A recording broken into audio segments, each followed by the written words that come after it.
तो भाई endocrine system शुरू कर रहे हैं। इससे पहले हम नर्वस सिस्टम पढ़ रहे थे। नर्वस सिस्टम में हमने पढ़ा था कि किस तरह से नर्व जो होती हैं वो सेल्स तक पहुंचती हैं। लेकिन ऐसा नहीं हो सकता कि ब्रेन से जो इन्फॉर्मेशन नर्व्स के थ्रू आती है वो हर एक सेल तक पहुंच पाए। क्यों? क्योंकि हर एक सेल नर्व के सीधे कांटेक्ट में हो, ऐसा तो पॉसिबल नहीं है ना। तो हमें कोई ऐसा सिस्टम ढूंढना पड़ेगा जो हर एक सेल तक मैसेज पहुंचा सके। तो फ्लूइड तो चारों तरफ होता है सेल्स के, एक्स्ट्रा सेलुलर फ्लूइड, है ना। तो अगर कोई चीज फ्लूइड में, ब्लड में बहा दी जाए तो ब्लड से छन के वो कैपिलरी से बाहर आकर इंटरस्टिशियल स्पेस में पहुंच जाएगी, एक्स्ट्रा सेलुलर फ्लूइड में, और वहां उस चीज के छोटे छोटे मॉलिक्यूल्स हर सेल तक पहुंच सकते हैं। तो इसलिए हमको एंडोक्राइन सिस्टम की जरूरत पड़ी कि भाई हर चीज फ्लूइड में बहा दो, तो फ्लूइड तो टकरा ही रहा है हर सेल से, तो उसके साथ ये बहुत ही लाइट वेट मॉलिक्यूल्स होते हैं, हार्मोन, ये भी पहुंच जाएंगे। तो ये तो बेसिक रीजन है या बेसिक चीजें जो हमने डिस्कस करी कि एंडोक्राइन सिस्टम की जरूरत क्यों पड़ी। हार्मोन को हार्मोन क्यों कहते हैं? हार्मोन मतलब होता है टू एक्साइट। तो हार्मोन मतलब एक्साइट करने वाला टिश्यू को, क्योंकि शुरुआत में जो हार्मोन खोजे गए थे ना वो सारे के सारे हार्मोन एक्साइटेटरी थे, यानी स्टिमुलेट करते थे। आज हमें ये पता है कि कुछ हार्मोन ऐसे भी होते हैं जो कि इनहिबिटरी होते हैं, लेकिन पहले जो खोजे गए थे वो सारे कैसे थे? एक्साइटेटरी। तो इसलिए इसका नाम पड़ गया हार्मोन, की हार्मोन मतलब होता है एक्साइट करना, टू एक्साइट। तो ये हो गया। अब नर्वस और एंडोक्राइन सिस्टम में क्या डिफरेंसेस है ये हम यही देख लेते हैं। देखो क्या होता है नर्वस सिस्टम और एंडोक्राइन सिस्टम, अगर हम इनको देखेंगे तो नर्वस सिस्टम में इंपल्स फास्ट जाती है और इलेक्ट्रिकल इंपल्स जाती है, information passes as electrical impulse. लेकिन एंडोक्राइन सिस्टम में information passes as a chemical substance through blood या लिम्फ। लेकिन नर्वस सिस्टम में जो होता है वो रैपिड ट्रांसमिशन होता है, एंडोक्राइन में थोड़ा स्लो होता है। हाउएवर नर्वस सिस्टम में इमीडिएट रिस्पॉन्स आता है, एग्जैक्ट आता है, जहां पे आपने नर्व ने इनर्वेट किया है, और वो शॉर्ट लिव्ड होता है। एंडोक्राइन में रिस्पॉन्स यूजली स्लो आता है और वो वाइड स्प्रेड होता है, बड़े एरिया में स्प्रेड होता है, क्योंकि वो एक्स्ट्रा सेलुलर फ्लूइड बहुत सारे सेलों के आसपास से सब जगह बह रहा है, और ज्यादा लॉन्गर लास्टिंग होता है। जिन सेल्स पे रिसेप्टर होते हैं वो सारे सेल्स उसे रिसीव कर लेते हैं हार्मोन को, चाहे वो कहीं भी हो बॉडी में। तो ये एक बेसिक डिफरेंस है एंडोक्राइन और नर्वस सिस्टम के बीच में। ठीक है। तो फास्ट है नर्वस सिस्टम, स्लो है एंडोक्राइन सिस्टम, लेकिन एग्जैक्ट है नर्वस सिस्टम, डिफ्यूज या वाइड स्प्रेड है एंडोक्राइन सिस्टम, और यहाँ इलेक्ट्रिकल इंपल्स है, वहाँ केमिकल सब्सटेंस है। तो ये एक डिफरेंस हो गया नर्वस और एंडोक्राइन सिस्टम के बीच में। So this is basically the difference between nervous system and endocrine system. और हार्मोन्स जो होते हैं ये बहुत ही छोटे छोटे मॉलिक्यूल्स हैं, बहुत लाइट वेट होते हैं, और ये कोई न्यूट्रिशन भी प्रोवाइड नहीं करते। तो हार्मोन और एंजाइम में आखिर डिफरेंस क्या होता है? हार्मोन्स क्या करते हैं ये आपको पता है, लेकिन एक टेबल देखते हैं जिसमें हम ये जानना चाह रहे हैं कि आखिर हार्मोन्स और एंजाइम्स में फर्क क्या है। देखो हार्मोन जो होते हैं ना वो एक जगह प्रोड्यूस होते हैं और जनरली किसी दूसरी जगह पर जाकर अपना इफेक्ट दिखाते हैं। मतलब जो ग्लैंड उनको सिक्रीट करता है वो वहां से सिक्रीट होकर दूसरी जगह अपना जाके इफेक्ट दिखाते हैं। हालांकि कुछ लोकल हार्मोन भी होते हैं जो उसी एरिया में रिलीज होते हैं और वहीं पे अपना असर दिखाते हैं, पर जनरली। और जहां तक एंजाइम की बात है,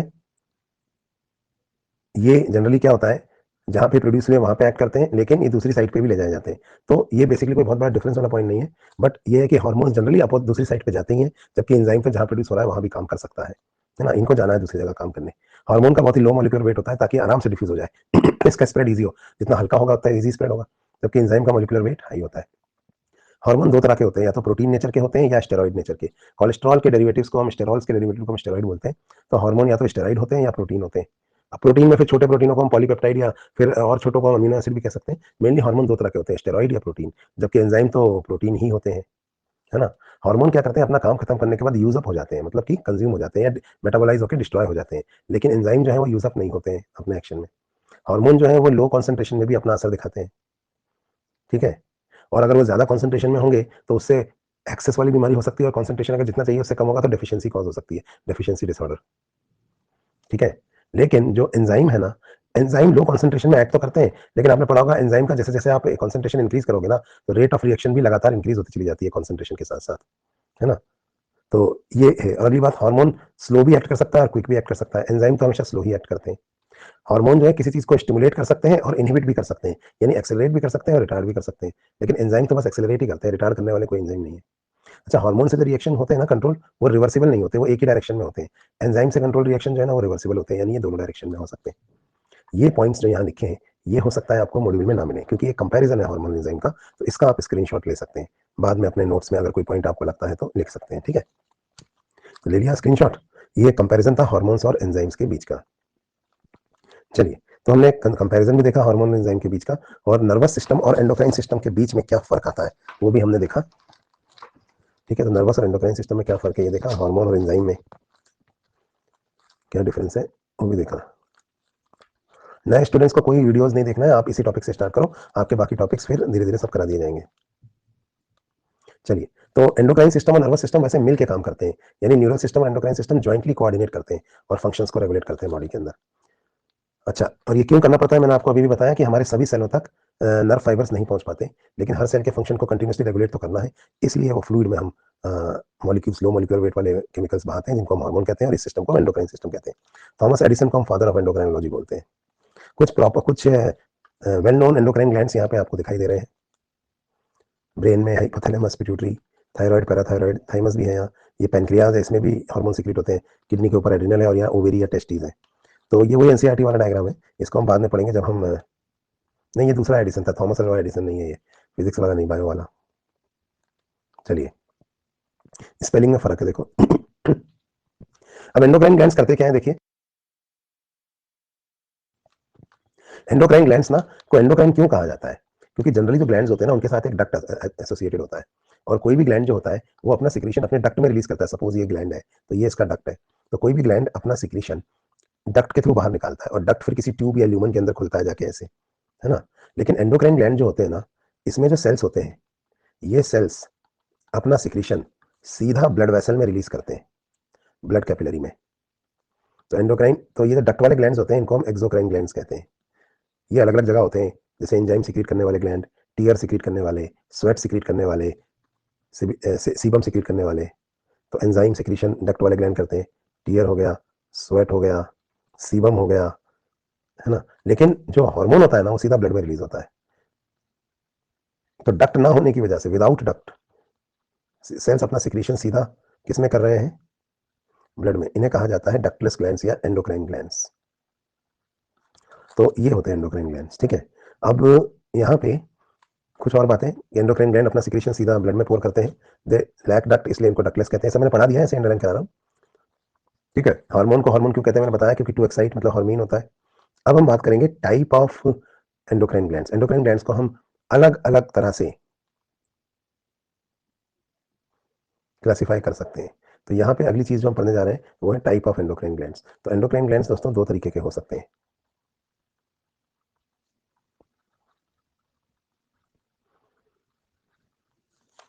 तो ये दो तरीके क्या है वो भी देख लेते हैं। एंडोक्राइन ग्लैंड्स दो तरीके के होते हैं। एक होते हैं ऑर्गेनाइज्ड एंडोक्राइन ग्लैंड्स, और दूसरे होते हैं नॉन ऑर्गेनाइज्ड।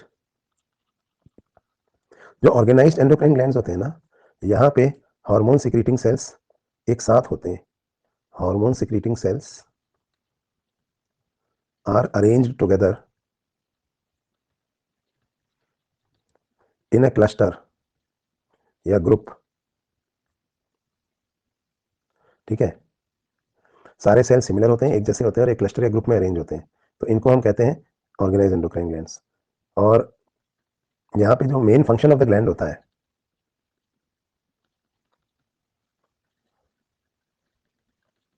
वो हार्मोन ही सिक्रीट करना होता है। मतलब वो जो टिश्यू है, वो जो ग्लैंड या जो स्ट्रक्चर है, उसका मेन काम है हार्मोन सिक्रीट करना। लेकिन नॉन ऑर्गेनाइज्ड ग्लैंड क्या होते हैं, ये उन ऑर्गन्स में पाए जाते हैं, हार्मोन सिक्रीटिंग सेल्स ना उन ऑर्गन्स में पाए जाते हैं जिनका फंक्शन कुछ और है। तो hormone secreting cells are spread या not arranged in a group, वो स्प्रेड होते हैं। और these cells are present in an organ whose main function is something else, उसका मेन फंक्शन कुछ और है। ये लैग नो लैग का गेम क्यों खेल रहे हो भाई, क्या हो रहा है यहाँ पे। मैं एक बार रिफ्रेश कर रहा हूँ। तो चलिए यहाँ ध्यान दीजिए।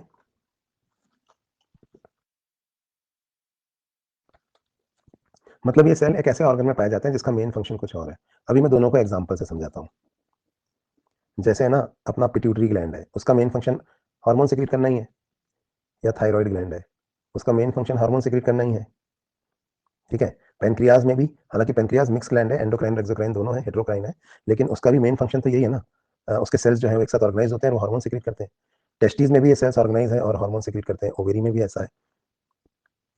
थाइमस भी एक्चुअली हार्मोन सिक्रीट कर रहा है, वो भी ऑर्गेनाइज है। और बोलो, एड्रिनल, तो किडनी के ऊपर होता है सुप्रारेनल ग्लैंड। तो ये सब ना ऑर्गेनाइज एंडोक्राइन ग्लैंड है।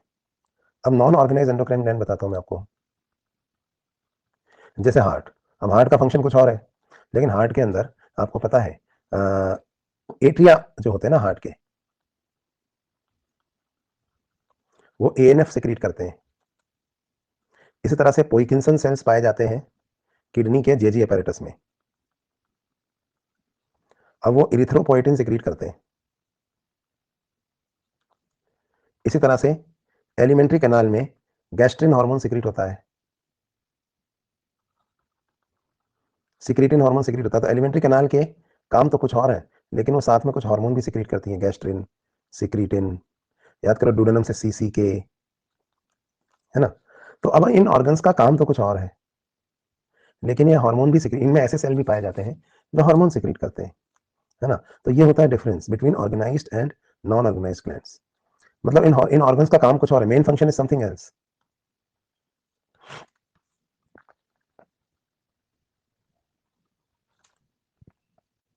यहाँ पे ये सेल्स एक प्रॉपर टिश्यू के रूप में ऑर्गेनाइज नहीं होते, ये स्कैटर्ड होते हैं, और ऑर्गन का मेन फंक्शन कुछ और है, जबकि यहाँ पे जो ग्लैंड है उसका मेन फंक्शन वही है, हार्मोन सिक्रीट करना। तो ये फर्क है इसमें। तो ये ऑर्गेनाइज्ड और नॉन ऑर्गेनाइज्ड ग्लैंड का फर्क है। नॉन ऑर्गेनाइज्ड एंडोक्राइन ग्लैंड में हार्ट, किडनी, एलिमेंट्री कैनाल जैसी चीजें आती हैं, और ऑर्गेनाइज में तो जो हमने पढ़े हैं वही आते हैं। तो लिख लिया आपने, आगे बढ़े। तो ऑर्गेनाइज्ड और नॉन ऑर्गेनाइज्ड ग्लैंड्स का हमने एक कंपैरिजन यहाँ पे देखा, हालांकि मॉड्यूल में है पर हम लिख लिख के ही कर रहे हैं। देखो ऑर्गेनाइज्ड और नॉन ऑर्गेनाइज्ड क्या फर्क है। तो हार्मोन प्रोड्यूसिंग सेल्स जो होते हैं वो क्लस्टर या टिश्यू में होते हैं, वो ऑर्गेनाइज्ड है। जैसे पिट्यूटरी हो गया, पेनक्रियाज हो गया, पैराथायराइड भी है, पीनियल है, थायराइड है, थाइमस है, एड्रिनल है, गोनाड्स है। जब हार्मोन प्रोड्यूसिंग सेल्स स्कैटर्ड है और किसी और ऑर्गन के अंदर है, जैसे हार्ट, लिवर, किडनी, तो ये जो है ना एलिमेंट्री कैनाल, तो ये नॉन ऑर्गेनाइज्ड हो गए। तो हमने ऑर्गेनाइज्ड और नॉन ऑर्गेनाइज्ड एंडोक्राइन ग्लैंड्स का अंतर भी यहाँ पर समझ लिया है। अब हम यहाँ पे हार्मोन की डेफिनेशन के बारे में बात करेंगे। पता है पहले क्या होता था कि हार्मोन कहीं और सेल्स सिक्रीट करते थे और वो ब्लड के थ्रू बहकर जाते थे कहीं और, वहां अपना काम करते थे। तो पुराने जमाने में जो हार्मोन खोजे गए वो सारे सिक्रीट कहीं और से होते थे, और उनका जो साइट ऑफ एक्शन था वो कहीं और था। लेकिन आजकल हम एक नए तरह के हार्मोनों को भी इसमें जोड़ रहे हैं, और वो कहलाते हैं लोकल हार्मोन, जो जहां सिक्रीट होते हैं वहीं काम करते हैं। जैसे प्रोस्टाग्लैंडिन। प्रोस्टाग्लैंडिन एक ऐसे लोकल हार्मोन है जिनका नाम प्रोस्टाग्लैंडिन इसलिए पड़ा क्योंकि पहली बार वो प्रोस्टेट ग्लैंड से खोजे गए थे। हालांकि ये पाए हर जगह जाते हैं, फैटी एसिड टाइप के होते हैं, और ये प्रोस्टाग्लैंडिन ना हर जगह पेन रिसेप्टर्स को सेंसिटिव कर देते हैं और स्मूथ मसल्स में कॉन्ट्रैक्शन कराते हैं। तो ये लोकल हार्मोन है। इसी तरह वो गैस्ट्रिन, सीसीके, सिक्रीटिन, ये सब ड्यूडेनम में से रिलीज हो रहे हैं, उसी एरिया से, स्टमक से, ड्यूडेनम से वहीं काम कर रहे हैं। तो बहुत सारे लोकल हार्मोन भी हमने बाद में ढूंढे। तो हार्मोन की ना पुरानी डेफिनेशन और नई डेफिनेशन में थोड़ा सा फर्क है। अब हम लोग जो हार्मोन की डेफिनेशन यूज करते हैं वो थोड़ी सी ज्यादा, मतलब आप कह सकते हैं कि प्रिसाइज है। So what do we call the, what is the definition of hormone now. Hormone को न्यूट्रिशन न्यूट्रिशन तो प्रोवाइड करते ही नहीं है, देखो, है ना। तो हार्मोन्स को हम सेकेंडरी मैसेंजर भी कहते हैं, क्यों, सॉरी प्राइमरी मैसेंजर भी कहते हैं, क्यों, क्योंकि एक सेकेंडरी मैसेंजर भी होते हैं जो मैं आपको बाद में बताऊंगा। खैर, इस केमिकल मैसेंजर, प्राइमरी मैसेंजर पे ना जाते हुए आप हार्मोन की डेफिनेशन को ध्यान दें। हार्मोन क्या होते हैं, नॉन न्यूट्रिएंट, मतलब ये कोई न्यूट्रिशन प्रोवाइड नहीं करते, chemicals which act as intercellular messenger, मतलब दो तरह की टिश्यूज के बीच में मैसेज इधर से उधर ट्रांसफर कर रहे हैं, और ये बहुत ही कम क्वांटिटी में प्रोड्यूस होते हैं, यानी कि ट्रेस अमाउंट में। ठीक है, तो ये तो हो गई हार्मोन की डेफिनेशन, बहुत कम अमाउंट में ये प्रोड्यूस होते हैं, और कोई न्यूट्रिशन न्यूट्रिशन भी ये प्रोवाइड नहीं करते हैं। तो this is the basic definition of hormone. Now we will start our studies of hormone with classification of hormones. Trace amount मतलब बहुत ही कम अमाउंट में। हार्मोन्स की कुछ कैरेक्टरिस्टिक्स मैं आपको यहाँ और बता देता हूँ, फिजिकल और केमिकल स्पेशलिटीज क्या होती हैं हार्मोन्स की। देखो वो सारी बातें जो हमने पढ़ी थी वही लिखी हुई हैं, पर मैं समझा देता हूँ एक बार। इनका मॉलिक्यूलर वेट कैसा होता है, लो होता है, ताकि ये डिफ्यूज हो सके अच्छे से। दूसरी बात ये, कुछ हार्मोन जो है पानी में सॉल्युबल होते हैं और कुछ जो है वो फैट में सॉल्युबल होते हैं, तो इनको हम अभी क्लासीफाई करेंगे तब बताएंगे। तीसरी बात, हार्मोन का सिक्रीशन हमेशा बहुत कम क्वांटिटी में होता है। हार्मोन यूज के बाद जो है वो डिस्ट्रॉय हो जाते हैं, मेटाबोलाइज हो जाते हैं। अच्छा, इसमें एक एक्सेप्शन है डिस्ट्रॉय होने वाले में, थायरोक्सिन। ये स्टोर हो सकता है, बाकी कोई भी हार्मोन हमारी बॉडी में स्टोर नहीं होते, है ना। उसके अलावा हार्मोन को फिर कैसे, मतलब खत्म किया जाता है, काम खत्म होने के बाद ब्लड में जो रिलीज हो गए थे, लिवर और किडनी हार्मोन को ब्लड से सेपरेट कर देती है और उसको डिकम्पोज कर देती है, और वो डिकम्पोज प्रोडक्ट यूरिन से बाहर निकल जाती है। फिर दोबारा यूज नहीं हो सकती। अच्छा, एक और बहुत इंपॉर्टेंट बात जो हार्मोन की आपको पता होनी चाहिए, वो ये है कि नॉन एंटीजेनिक होते हैं और नॉन स्पीशीज स्पेसिफिक होते हैं। इसका क्या मतलब है? इसका मतलब ये है कि हार्मोन, जैसे प्रोटीन हार्मोन जो है या किसी भी हार्मोन का इंजेक्शन अगर किसी और के लगाया जाएगा तो उसके अंदर एलर्जी नहीं होगी, इससे इम्यून रिस्पॉन्स नहीं जनरेट होगा इसके अगेंस्ट, तो ये एंटीजेनिक नहीं है। और दूसरा नॉन स्पीशीज स्पेसिफिक है। नॉन स्पीशीज स्पेसिफिक का मतलब क्या होता है कि एक स्पीशीज का हार्मोन दूसरी स्पीशीज में भी काम आएगा। जैसे है ना टेस्टोस्टेरोन, अगर कुत्ते के ब्लड से टेस्टोस्टेरोन निकाल के आपको उस टेस्टोस्टेरोन का इंजेक्शन लगा दिया जाए तो आपके अंदर भी वो वैसे ही काम करेगा जैसे डॉग के अंदर कर रहा था। तो यानी हार्मोन जो होते हैं, जैसे एंजाइम नहीं होते, टाइलिन, सेल्यूरिया माइलेज, प्रोटीएज, ये एंजाइम छोटे जानवरों में, बड़े जानवरों में, सभी स्पीशीज में सेम ही होते हैं, प्रोटीन उनका फंक्शन वही है। इसी तरह हार्मोन्स भी ना नॉन स्पीशीज स्पेसिफिक है। अब किसी के अंदर ग्रोथ हार्मोन है तो ग्रोथ हार्मोन का काम सेम ही है दोनों स्पीशीज में। और जैसे इंसुलिन है, अब इंसुलिन एक हार्मोन है, आपने सुना होगा। तो अगर किसी आदमी के इंसुलिन नहीं बन रहा ना शरीर में, तो पिग के पेनक्रियाज से भी इंसुलिन निकाल के उसका इंजेक्शन उसको लगा सकते हैं, काम करेगा वो। समझ रहे हैं ना आप? तो नॉन स्पीशीज स्पेसिफिक होते हैं हार्मोन। अच्छा, हार्मोन खुद किसी मेटाबॉलिक एक्टिविटी में पार्टिसिपेट नहीं करते हैं, है ना, टारगेट सेल्स के, लेकिन कंट्रोल करते हैं और इफेक्ट करते हैं एक्टिविटी लेवल टारगेट सेल्स का। मतलब एक तरह के नेता है, खुद नहीं आगे बढ़ के लोगों को लड़ाएंगे, भड़काएंगे, खुद नहीं लड़ेंगे। फिर जब इनका काम पूरा हो जाता है 5 साल बाद, तो लोकसभा इनको डिसॉल्व कर देते हैं और ये चले जाते हैं, लीवर और किडनी इनको हटा देते हैं, फिर नए हार्मोन आएंगे। जब आपका काम हो गया, अब जाओ। तो 2 लोग, लीवर और किडनी, वो फिर हार्मोन का काम होने के बाद अब दोबारा थोड़ी आपको एक बार मौका दे दिया, आप जाओ। तो 2 लोग डिसाइड करते हैं कौन से हार्मोन को हटाना है फिर किसको लाना है। ज़्यादा न्यूज़ सुन रहे हो आजकल लगता है। तो यहाँ पे आगे बढ़ते हैं और हम बात कर रहे हैं हार्मोन्स की। अच्छा, तो अब ये ना हार्मोन को अगर हम क्लासिफाई करें तो हार्मोन 2 तरीके के होते हैं। कौन कौन से 2 तरीके के हार्मोन होते हैं ये भी मैं आपको बता देता हूँ यहाँ। देखो, बेसिकली यहाँ पे दिया हुआ है, पर मैं इसको बाद में पढ़ूंगा कि भाई 2 तरह के हार्मोन है, एक होते हैं प्रोटीनेशियस और एक होते हैं स्टेरॉइड। पर पहले मैं इसकी एक टेबल आपको बना के दिखाता हूँ यहाँ, फिर हम इस पर बात करेंगे। तो हार्मोन्स के बारे में बात करें तो 2 तरह के हार्मोन होते हैं, प्रोटीनेशियस और steroid. Protein hormone, proteinaceous hormone कौन से हार्मोन है? जो या तो प्रोटीन है या प्रोटीन जैसे हैं, और दूसरे जो कोलेस्ट्रॉल के डेरिवेटिव से बने हैं वो कहलाते हैं स्टेरॉइड हार्मोन। तो चलो देखते हैं दोनों हार्मोन्स में फ़र्क क्या होता है, प्रोटीन हार्मोन और स्टेरॉइड हार्मोन में क्या फ़र्क है।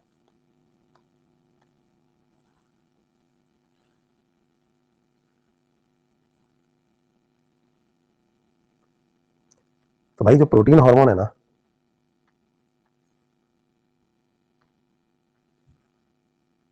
अगर हम इनकी बात करें प्रोटीन हार्मोन्स की,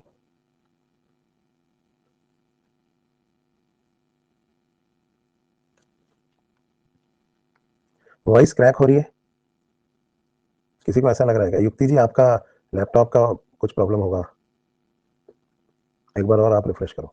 तो दोनों में फ़र्क क्या होता है? जो केमिकल नेचर के बारे में बात करें तो प्रोटीन हार्मोन हो सकते हैं प्रोटीन, पेप्टाइड, अमीनो एसिड्स या ग्लाइकोप्रोटीन, जिनमें ग्लूकोज भी जुड़ा हुआ है।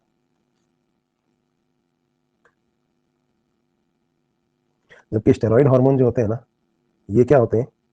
दे are basically the derivatives of cholesterol, यानी स्टेरॉल स्टेरॉल से बनते हैं, तो ये फैट या स्टेरॉल से बनने वाले हैं। दूसरा क्या होता है? जो प्रोटीन हार्मोन होते हैं ना, दे आर वाटर सॉल्युबल, जबकि steroid hormones are lipid soluble. Protein hormone जो होते हैं ये वाटर सॉल्युबल होते हैं, तो they can not cross the cell membrane. तो ये cell membrane of target cells, जिन सेल्स पे इनको एक्ट करना है ना, उन सेल्स की सेल मेम्ब्रेन को क्रॉस नहीं कर पाते, बस ये सेल मेम्ब्रेन तक ही आते हैं। और वहीं पे यहाँ पे रिसेप्टर्स पाए जाते हैं जिन्हें कहा जाता है मेम्ब्रेन बाउंड रिसेप्टर्स। तो उन रिसेप्टर से अटैच होकर इनका रोल खत्म हो जाता है, और उसके बाद अंदर सेल के अंदर इंफॉर्मेशन ले जाने के लिए इनको चाहिए एक secondary messenger. So they need a secondary messenger जो इंफॉर्मेशन फिर उस सेल के अंदर ले जाएगा, न्यूक्लियस तक, उस सेल के। और ये सेकेंडरी मैसेंजर कैल्शियम आयन हो सकते हैं, साइक्लिक एएमपी वगैरह हो सकता है, आईपी हो सकता है, आईपी3, है ना। जबकि जो स्टेरॉइड हार्मोन होते हैं, क्योंकि ये लिपिड सॉल्युबल होते हैं, तो ये सेल मेम्ब्रेन को क्रॉस कर सकते हैं, they can cross the cell membrane of target cells. और सेल मेम्ब्रेन क्रॉस करके अंदर घुस सकते हैं। तो इनके जो रिसेप्टर होते हैं वो इंट्रासेलुलर होते हैं, यानी सेल के अंदर होते हैं। So these have membrane bound receptors, जबकि इनको they have intracellular receptors, cell के अंदर वाले। ठीक है, और इनको किसी सेकेंडरी मैसेंजर की जरूरत नहीं है,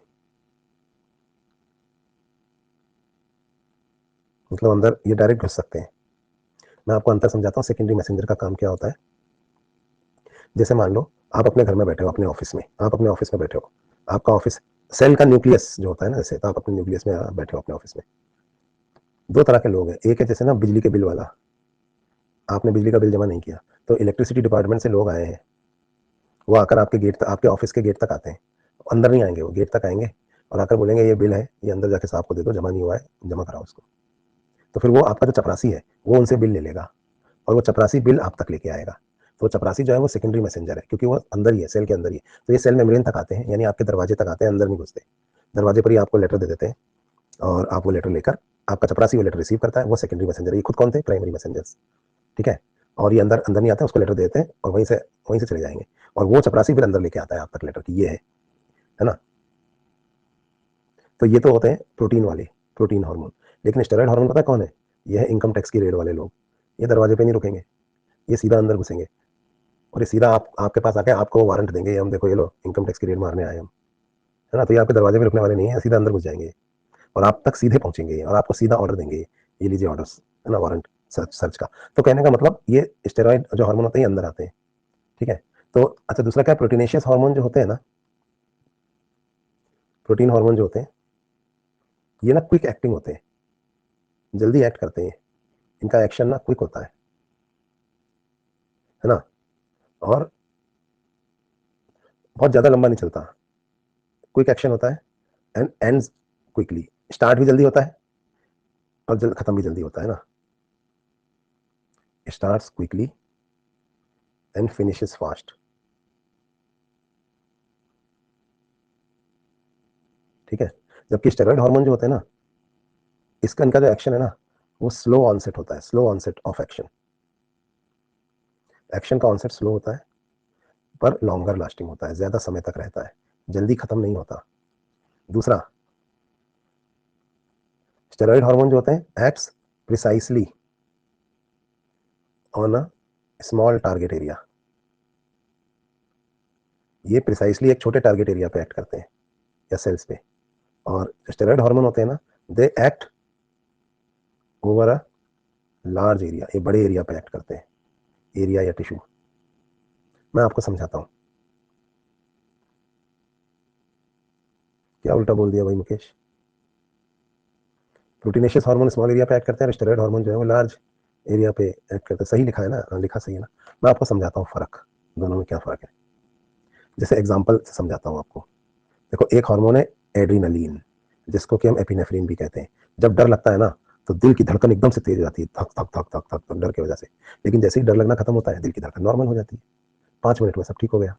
हो गया कि नहीं हो गया? हार्ट रेट बढ़ी और कम हो गई, हार्ट रेट इंक्रीज हुई और थोड़ी देर में नॉर्मल हो गई, है ना, क्योंकि ये प्रोटीन हार्मोन है। स्टेरॉइड हार्मोन लंबे वक्त तक काम करते हैं, जैसे टेस्टोस्टेरोन। अब एक बार टेस्टोस्टेरोन का लेवल बढ़ गया तो तुरंत नीचे नहीं आएगा, काफी देर तक बढ़ा रहेगा। एक गाना है ना 1942 का, वो एक लड़की को देखा तो ऐसा लगा जैसे खिलता गिलास जैसे धूप, पता नहीं क्या, मतलब 5 मिनट तो गाना ही गाता रहता है वो, लंबा चल रहा है ना। तो अट्रैक्शन जैसे अपोजिट जेंडर की तरफ हो रहा है टेस्टोस्टेरोन से, तो वो लंबे समय तक चलेगा। ऐसा नहीं कि 1 मिनट के लिए अट्रैक्शन हुआ और खत्म हो गया, घंटों घंटों दिमाग उसमें लगा हुआ है। तो इसका जो होता है ना लंबा एक्शन होता है, ये क्विक है और जल्दी खत्म हो जाता है। ये धीरे धीरे ऑनसेट शुरू होता है और बहुत लंबा चलता है। चलो मैं और इजी एग्जांपल से समझाता हूँ, और इजी एग्जांपल। आप स्टेरॉइड हार्मोन और प्रोटीन हार्मोन का अंतर देखना। पहले प्रोटीन हार्मोन, आप सड़क पे जा रहे थे, सामने से दूसरी गाड़ी आ रही थी, दोनों में ब्रेक लगे, हल्की सी टक्कर हुई, हल्की सी टक्कर हुई या होते होते रह गई, तो दोनों ने एक दूसरे को गालियां दी, अबे तू गलत चला रहा, तू गलत चला रहा। फिर वो अपने रास्ते चला गया, आप अपने रास्ते चले गए। या आपने किसी की टक्कर मार दी सड़क पे, गिर गया वो, उठा, उसने आपको 2 गाली दिया, एक आपके एक थप्पड़ लगाया, आपने भी उसको कहा चलो तेरी गलती, आपने भी उसके एक लगाया, दोनों लड़के अपने अपने रास्ते चले गए। 5 मिनट में केस खत्म हो गया। हो गया कि नहीं हो गया? भाई किसी ने आपको मारा, आपने उसे मारा, सड़क की लड़ाई थी, दोनों ने एक दूसरे के एक एक थप्पड़ लगाया, निकल लिए। तो किसी ने आपके थप्पड़ लगा दिया, आपने भी उसके लगा दिया, 15-20 मिनट में लोगों ने अलग करा दिया सबको, सब जाओ अपने घर जाओ, केस खत्म। ये तो हो गया प्रोटीन हार्मोन का काम।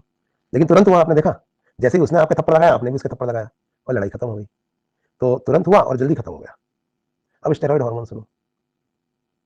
पुरानी फिल्में हैं, आपने तो देखी नहीं होंगी, जैसे एक फिल्म थी कर्मा, शोले। अब उसमें क्या था, कर्मा फिल्म के बारे में मैं आपको बताता हूँ। उसमें अनुपम खेर जो विलन होता है डॉक्टर डैंग, और जेलर होता है जेलर विश्व प्रताप सिंह करके दिलीप कुमार। तो वो डॉक्टर डैंग बहुत उधम मचा रहा होता है, तो दिलीप कुमार जो है वो आके उसके एक थप्पड़ लगाता है खींच के। थप्पड़ तो खा लेता है, लेकिन वो कहता है इस थप्पड़ की गूंज तुझे कई सालों तक सुनाई देगी जेलर। उसके बाद वो जेल तोड़ के भाग जाता है। और जब वो जेल तोड़ के भाग जाता है तो फिर वो जेलर के घर पे हमला करता है, और जेलर के बच्चों को, बीवी को, पोता पोती, माँ बाप सबको मार देता है, और काफी वक्त तक उसे परेशान करता है जेलर को। तो लंबा चला ना रिएक्शन।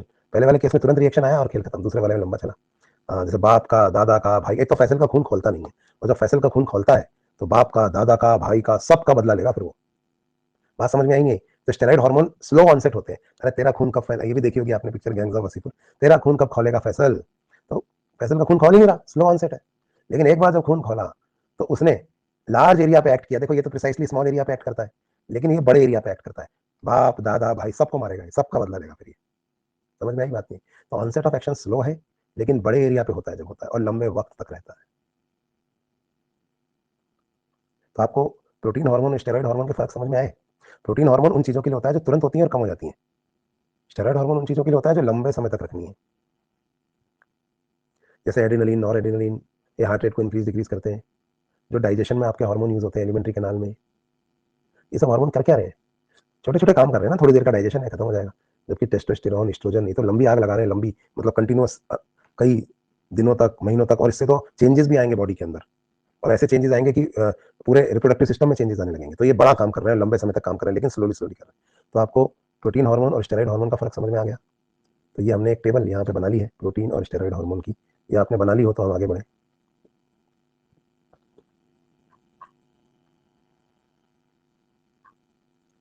चलो,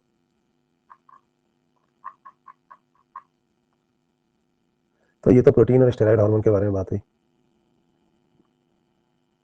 मतलब प्रोटीन हार्मोन है how to crack NEET in 1 hour या 1 डे। कैसे होगा? एक होता है पूरा साल पढ़ो, पर ऐसा पढ़ो, इतना लॉन्गर लास्टिंग पढ़ो कि नीट तो क्या एमबीबीएस में भी आपको याद रहे, है ना? तो जैसे कल एग्जाम है, can I still crack NEET, इसको भाई प्रोटीन हार्मोन की जरूरत है। लेकिन जो 1 साल का प्लानिंग करके लेगा प्लस सब्सक्रिप्शन लेके, वो लंबा चलेगा। ठीक है, अब आगे बढ़ते हैं। ये लिख लिया ना आपने? तो हमने यहाँ पे एक कंपैरिजन देखा प्रोटीन और स्टेरॉइड हार्मोन्स के बीच में। अब प्रोटीन हार्मोन 3-4 तरीके के होते हैं, देखो यहाँ पे एक टेबल है, कौन कौन से 3-4 तरीके के प्रोटीन हार्मोन्स होते हैं, उनकी एक पूरी टेबल है, यहाँ देखिए। कुछ तो अमीनो एसिड होते हैं, कुछ छोटे पेप्टाइड होते हैं, कुछ लंबे पेप्टाइड होते हैं, और कुछ होते हैं ग्लाइकोप्रोटीन्स। 4 तरह के होते हैं।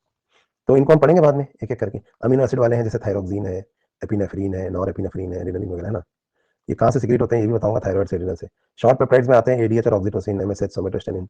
लॉन्ग पेप्टाइड में आते हैं parathyroid hormone, insulin, glucagon, TCT, ACTH, relaxin. तो ये सब आपको अभी बाद में पढ़ाए जाएंगे।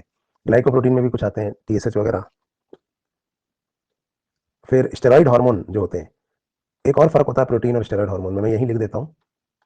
जो प्रोटीन हार्मोन होते हैं ना, उनके पीछे सफिक्स पता है क्या लगता है? सफिक्स इन या आइन। इन या आइन सफिक्स वाले जो होते हैं ना, वो प्रोटीन हार्मोन होते हैं। और ओन या ऑल, अगर ये सफिक्स लगा हुआ है तो ये स्टेरॉइड है। तो आप हार्मोन को सिर्फ उसके नाम से पहचान सकते हो। उसके पीछे इन या आइन लगा हुआ है तो वो प्रोटीनेशियस है, और अगर ओन या ऑल लगा हुआ है तो वो स्टेरॉइड हार्मोन है ना? तो ऐसे भी आप पहचान सकते हैं। इसका एक ही मतलब वो है, अपवाद, ग्लूकागॉन, जो कि एक प्रोटीन प्रोटीन हार्मोन है, पर वो उसके एंड में ओ एन ऑन आता है, तो उसको छोड़ दिया जाए तो बाकी सब यहाँ पे काम करेगी बात, है ना? तो जिसके पीछे भी ओन लगा हुआ है या ऑल सफिक्स लगा हुआ है वो स्टेरॉइड, और ये आइन वाला ये, ठीक है। ईस्ट्रोजन का हर्षजी असली नाम होता है एस्ट्राडायोल। इसी तरह से प्रोजेस्टेरॉन का असली नाम होता है नॉर इथायोस्टेरोन, सॉरी, लीवोनॉर्जेस्ट्रल, ऑल या ऑन, मतलब आप ऐसे याद रखो इसको, ना? अभी सब हार्मोन पढ़ाएंगे तो समझ में आएगा आपको। तो ऑन या ऑल से समझ में आ गया आपको?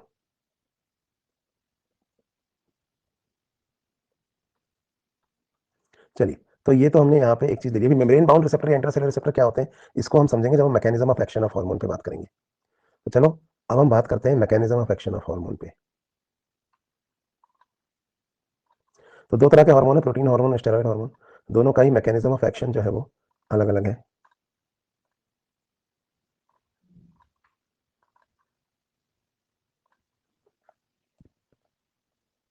तो दोनों के मैकेनिज्म ऑफ एक्शन को हम लोग समझ लेते हैं।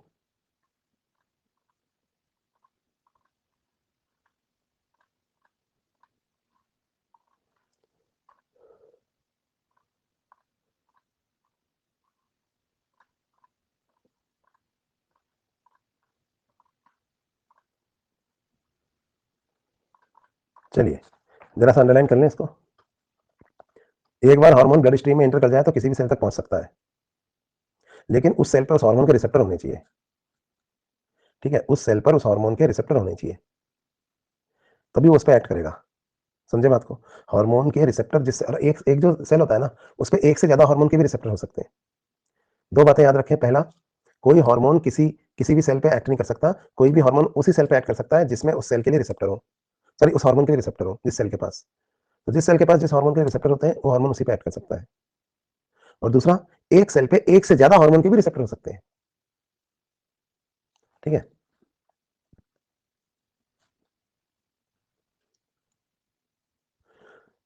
तो जिस सेल पे हार्मोन एक्ट कर सकता है वो उसका टारगेट सेल या टारगेट ऑर्गन होता है। हार्मोन दो तरह के होते हैं, वाटर सॉल्युबल और लिपिड सॉल्युबल। तो हार्मोन अपना इफेक्ट इस पर प्रोड्यूस करते हैं टारगेट टिश्यूज पे, अभी मैं पढ़ा था ना आपको, जहां पे रिसेप्टर लोकेटेड होते हैं उन्हीं पर। तो हार्मोन के जो रिसेप्टर होते हैं वो अगर सेल मेम्ब्रेन पे लोकेटेड है तो ये मेम्ब्रेन बाउंड रिसेप्टर कहलाते हैं, और रिसेप्टर अगर सेल के अंदर है तो ये इंट्रासेलुलर रिसेप्टर्स कहलाते हैं। इंट्रासेलुलर रिसेप्टर्स मोस्टली ना न्यूक्लियस के अंदर होते हैं। हार्मोन जब रिसेप्टर से जुड़ता है तो कॉम्प्लेक्स बनाता है जिसे कहते हैं हार्मोन रिसेप्टर कॉम्प्लेक्स। इसकी है ना, और हर रिसेप्टर जो है स्पेसिफिक होता है एक ही हार्मोन के लिए, ये मैंने बता दिया आपको। हार्मोन रिसेप्टर कॉम्प्लेक्स जब बन जाता है तो इसकी वजह से बायोकेमिकल चेंजेस आते हैं टिश्यू में, और उसकी वजह से टिश्यू का मेटाबॉलिज्म और फिजियोलॉजिकल फंक्शन चेंज होता है। इसी बात को अभी हम समझेंगे विद एग्जांपल। तो यहाँ मैंने आपके सामने, मैं लिख लिख के पढ़ाऊँ क्या? चलो मैं बना ही देता हूँ। मैं यहाँ पे एक सेल बना रहा हूँ। अब सपोज ये एक सेल है, ठीक है, और ये जो ऑरेंज से मैं बना रहा हूँ ना, ये इस सेल की सेल मेम्ब्रेन है।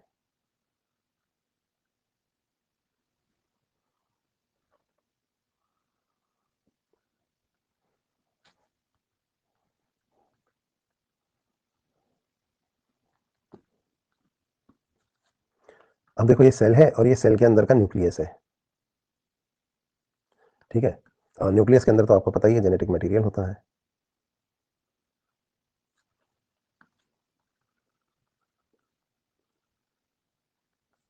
अब ये यहाँ पे मान लीजिए ये एंडोक्राइन ग्लैंड है। इस एंडोक्राइन ग्लैंड से हार्मोन रिलीज होता है। ये है उस हार्मोन का मॉलिक्यूल, और ये है एक प्रोटीन हार्मोन। इस प्रोटीन हार्मोन के जो रिसेप्टर्स हैं वो यहाँ लोकेटेड होते हैं, यहाँ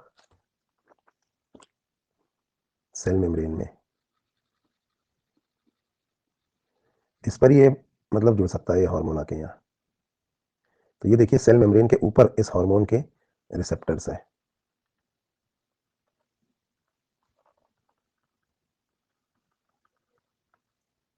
ठीक है, इस रिसेप्टर के पीछे अंदर की तरफ अगर आप देखोगे ना, तो यहाँ पे एक एंजाइम चिपका हुआ है, एडिनाइल साइक्लेज, जो फिलहाल काम नहीं कर रहा है। फिलहाल ये एडिनाइल साइक्लेज काम नहीं कर रहा है। और आपको तो पता है यहाँ पर अंदर एटीपी भी होते हैं, तो एटीपी है यहाँ अंदर सेल में। तो जब ये हार्मोन आता है और यहाँ आके चिपकता है, किससे चिपकता है? रिसेप्टर से। तो जब हार्मोन इस रिसेप्टर से आके चिपक जाता है तो ये बन जाता है हार्मोन रिसेप्टर कॉम्प्लेक्स। तो यहाँ पर ये हार्मोन रिसेप्टर कॉम्प्लेक्स बन गया है। जैसे ही हार्मोन रिसेप्टर से आके चिपकता है और हार्मोन रिसेप्टर कॉम्प्लेक्स बनाता है, वैसे ही एडिनाइल साइक्लेज जो पीछे रिसेप्टर के था ना अंदर की तरफ, वो एक्टिवेट हो जाता है, और अब ये एटीपी को तोड़ता है और एटीपी को तोड़कर साइक्लिक एएमपी में बदल देता है। इसके अलावा और चीजें भी हो सकती हैं, कैल्शियम आयन रिलीज हो सकते हैं, वो भी जो भी रिलीज होते हैं ये है सेकेंडरी मैसेंजर। तो जैसे ही एटीपी टूटता है और साइक्लिक एएमपी में बदलता है। साइक्लिक एएमपी जो है वो सेकेंडरी मैसेंजर है। तो इस तरह से यहाँ पर ये सेकेंडरी मैसेंजर बन जाता है। अब ये सेकेंडरी मैसेंजर क्या करता है पता है बनने के बाद? जो साइक्लिक एएमपी है वो यहाँ अंदर पड़े किसी इनएक्टिव एंजाइम को एक्टिव कर देता है। तो this causes activation of inactive enzyme. और जब ये एक्टिव एंजाइम बन जाता है, इनएक्टिव एंजाइम एक्टिव एंजाइम में बदल जाता है, तो ये एक्टिव एंजाइम अब क्या करता है बताइए? ये एक्टिव एंजाइम अब प्रोटीन बनवाता है। और प्रोटीन ही तो बनाने थे, प्रोटीन सिंथेसिस करता है। और ये नए तरह का जो प्रोटीन बनाना था, यही प्रोटीन हमें अल्टीमेटली बनाना था। या प्रोटीन नहीं बनाना है तो कुछ और, जो भी प्रोटीन प्रोटीन बनेगा उसकी वजह से तो चेंज आएगा, उसी को हम बोलते हैं हार्मोन इंड्यूस चेंज। तो आप ये कह लो कि अब एक बार इनएक्टिव एंजाइम एक्टिव हो जाता है तो इसकी वजह से हार्मोन को जो चेंज कराना था वो ये करा लेता है। तो इसकी वजह से यहाँ पर ये हार्मोन इंड्यूस्ड चेंज हो जाता है। पूरी प्रोसेस में 5 स्टेप है। पहला स्टेप देखिए, हार्मोन रिसेप्टर कॉम्प्लेक्स का बनना। दूसरा स्टेप एडिनाइल साइक्लेज का एक्टिवेट होना। तीसरा स्टेप एटीपी का साइक्लिक एएमपी में बदलना। चौथा स्टेप साइक्लिक एएमपी का इनएक्टिव एंजाइम को एक्टिवेट करना। और पांचवा स्टेप फिर हार्मोन इंड्यूस चेंज का हो जाना। तो ऐसे तो काम करता है प्रोटीन हार्मोन। तो ये प्रोटीन हार्मोन का मैकेनिज्म ऑफ एक्शन हो गया। अब हम देखते हैं स्टेरॉइड हार्मोन कैसे काम करते हैं। एडिनाइल साइक्लेज एंजाइम है जो एक्टिवेट होकर साइक्लिक एएमपी बनाएगा, सेकेंडरी मैसेंजर। तो यही 5 स्टेप आप यहां देख सकते हैं। पहला हार्मोन रिसेप्टर कॉम्प्लेक्स का बनना, ठीक है। हार्मोन का आना, हार्मोन रिसेप्टर कॉम्प्लेक्स बनना, एडेनाइल साइक्लेज का एटीपी को साइक्लिक एएमपी में बदलना, इनएक्टिव एंजाइम का एक्टिव एंजाइम में बदलना और हार्मोन इंड्यूस चेंज होना, ठीक है। तो ऐसे काम करता है पेप्टाइड हार्मोन। इसी चीज को एनसीईआरटी ने कैसे लिखा है वो भी देख लीजिए। एनसीईआरटी ने ये डायग्राम बनाया। प्रोटीन हार्मोन वाटर सॉल्युबल होते हैं, तो इन्होंने वाटर सॉल्युबल हार्मोन लिखा है प्रोटीन हार्मोन की जगह यहाँ। तो ये देखिए प्रोटीन हार्मोन आया, क्योंकि ये वाटर सॉल्युबल है तो ये अंदर नहीं घुस सकता, अंदर सिर्फ लिपिड सॉल्युबल घुस सकते हैं। और यहाँ आके रिसेप्टर के साथ जुड़ गया, जो सेल मेम्ब्रेन पर रिसेप्टर पाया जाता है उससे। फिर ये लिख रहे हैं कि अंदर आने के बाद रिस्पॉन्स 1 हुआ। रिस्पॉन्स 1 की जगह अगर ये ज्यादा अच्छा होता लिख देते कि एडिनाइल साइक्लेज एक्टिवेट हो गया है, या कैल्शियम के लिए परमिबिलिटी चेंज होगी तो कैल्शियम आयन अंदर आते हैं, वो भी फर्स्ट रिस्पॉन्स हो सकता है। मतलब कोई भी सेकेंडरी मैसेंजर कई तरह के होते हैं ना, साइक्लिक एमपी भी होता है, आईपी3 भी होता है, कैल्शियम भी होता है। तो ये रिस्पॉन्स 1 था, जिसकी वजह से सेकेंडरी मैसेंजर, पहले तो सेकेंडरी मैसेंजर को जगाने वाला एक्टिवेट होता है, फिर उसकी वजह से सेकेंडरी मैसेंजर बनता है, और उसकी वजह से फिर इनएक्टिव एंजाइम एक्टिव एंजाइम में बदलता है। ये बायोकेमिकल रिस्पॉन्स है, सीधी भाषा में नहीं लिख सकते, ऐसे घुमा घुमा के क्या लिख रहे हो। इनएक्टिव एंजाइम फिर एक्टिव एंजाइम में बदल जाता है, और इसकी वजह से फिर जो हार्मोन इंड्यूस चेंज होता है वो कहलाता है फिजियोलॉजिकल रिस्पॉन्स। तो इन्होंने यहाँ इतना से लिख दिया है। फैजान भाई ये डायग्राम एनसीईआरटी का है, तो महाराष्ट्र बोर्ड में भी यही डायग्राम है, सब जगह इस तरह के डायग्राम होते हैं। तो ठीक है, तो ये हो गया वाटर सॉल्युबल हार्मोन का काम करने का तरीका। आगे समझ में? अब हम पढ़ते हैं कि स्टेरॉइड हार्मोन कैसे काम करता है। स्टेरॉइड हार्मोन का रिसेप्टर अंदर होगा, मैंने आपसे पहले ही कहा। तो अगर देखें कि स्टेरॉइड हार्मोन कैसे काम करता है,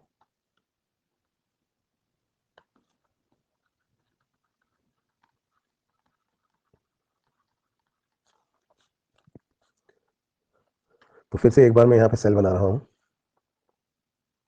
ये सपोज वो सेल है,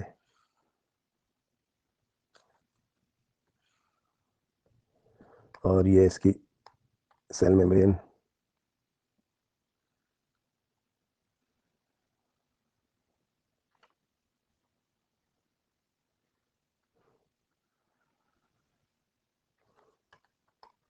ये यहाँ पे न्यूक्लियस है इसका सपोज, और न्यूक्लियस के अंदर आपको पता है ये है इसका जेनेटिक मटेरियल,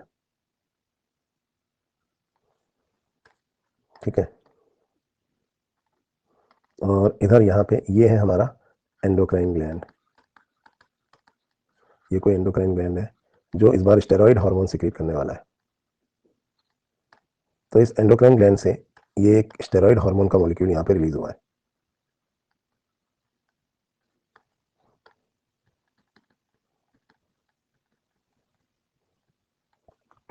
अब ये यहाँ पे इस बार क्या होगा कि जो रिसेप्टर है जो स्टेरॉइड हार्मोन से जुड़ेगा, वो रिसेप्टर या तो यहाँ होगा, कहाँ? साइटोप्लाज्म में। या फिर रिसेप्टर अंदर होगा, अंदर कहाँ? न्यूक्लियस में। तो एनसीईआरटी वाला बना लेते हैं अपन। एनसीईआरटी के हिसाब से रिसेप्टर जो है वो न्यूक्लियस में होते हैं ज्यादातर। तो ये देखिए ये रिसेप्टर है यहाँ पे, सेल मेम्ब्रेन पे नहीं है, सेल के अंदर है रिसेप्टर। और अंदर भी कहाँ है? न्यूक्लियस के भी अंदर। तो स्टेरॉइड हार्मोन जो होता है ना, वो सीधा यहाँ से अंदर घुसेगा, उसको कोई रोकने वाला ही नहीं है, क्योंकि वो तो सेल मेम्ब्रेन परमिएबल है ना।